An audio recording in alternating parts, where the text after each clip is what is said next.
Christmas feasting is over. New Year feasting is over. Oh, but the January diet has already been abandoned. Why do the shops start stocking these tasty Easter treats in January? I actually bought this packet to show you something. Well, at least that's my excuse. Look at this little egg. White with reddish speckles. This looks just like a swallow's egg. It's much the same size and colour. Imagine during the month of July you found a swallow's nest, picked out one of the little eggs and started speaking to the little bird that was developing inside that shell. You tell it that one day soon it will break free from that shell, from the only world it has ever known so far. And outside of the shell there's a beautiful and great world waiting for it. It will grow feathers on those little wings, and just a few weeks later in September, it will start on an epic 6,000-mile journey and see the most amazing sights. It will travel about 200 miles a day over rivers and valleys, mountains and seas, down through the beautiful scenery of Western France, then across to eastern Spain into Morocco, before crossing the vast expanse of the Sahara Desert and over the lush green beauty of the Congo rainforest, finally arriving in South Africa and Namibia. Even if you were able to speak to the little bird in that shell, it might struggle to believe in this whole new world until it broke through that shell, the only world it has known so far. When I was thinking about the swallow, a couple of verses from the Bible came to mind. They're from 1 Corinthians 2, verses 9 and 10. No eye has seen, no ear has heard, no mind has conceived what God has prepared for those who love him. But God has revealed it to us by his Spirit. Many people live their lives in this world like the swallow living in the shell, living as if this world is all there is, as if your time on this earth is the be-all and end-all. But it's not. When they hear Christians speak about heaven and about the new heavens and earth that God will create, they can't really believe it. They maybe want to believe it because most people want to go to heaven, but they think it's a bit like a fairy tale. But for those who've been born again, heaven is no fairy tale. When a person becomes a Christian, God puts his Holy Spirit within them, and the Holy Spirit within us begins to reveal God's truth to us through the Bible. We read some of the passages that speak of heaven, and we get glimpses of what God is preparing for his people.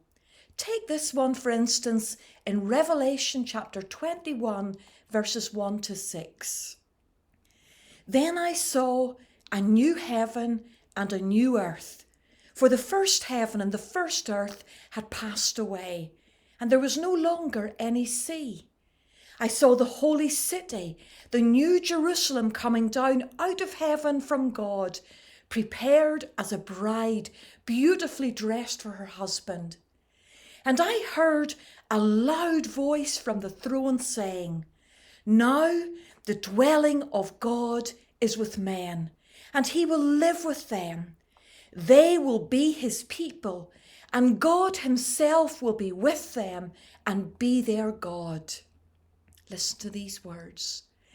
He will wipe every tear from their eyes. There will be no more death or mourning or crying or pain, for the old order of things has passed away. He who was seated on the throne said, I am making everything new. Then he said, Write this down, for these words are trustworthy and true. He said to me, It is done. I am the Alpha and the Omega, the beginning and the end. To him who is thirsty, I will give to drink without cost from the spring of the water of life. We live in this world, and although it has beauty and kindness and love, we know too that this world is filled with sin, sickness, suffering, and sorrow. But this is not the final story, because God is preparing a place for his people. Jesus told his disciples that he would come back again to take his people to the place that he is preparing, and he is coming. But he's not coming for everyone. Revelation 21:27 says of heaven, "Nothing impure will ever enter it, nor will anyone who does what is shameful or deceitful, but only those whose names are written in the Lamb's book of life." Entry isn't for those who've tried to be good or religious, but for those who have confessed their sins to God, who have put their trust fully in the death of Jesus Christ on their behalf and have had their names written in that book of life. When Jesus spoke about heaven, the disciples were wondering how to get there. Jesus simply said, "I am the way." He is the only way to heaven. Is your name written in the Lamb's book of life? Have you come to Jesus, who is the way, the only way? Jesus said, "Behold, I am coming soon." You need to be ready to meet him.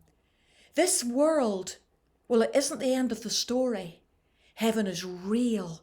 It is beautiful. It's without any sin or suffering or sorrow. But only those who have made preparations in this life will ever enter it. Why don't you make preparations today? Come to Jesus, put your trust in him, ensure that your name is in the Lamb's book of life.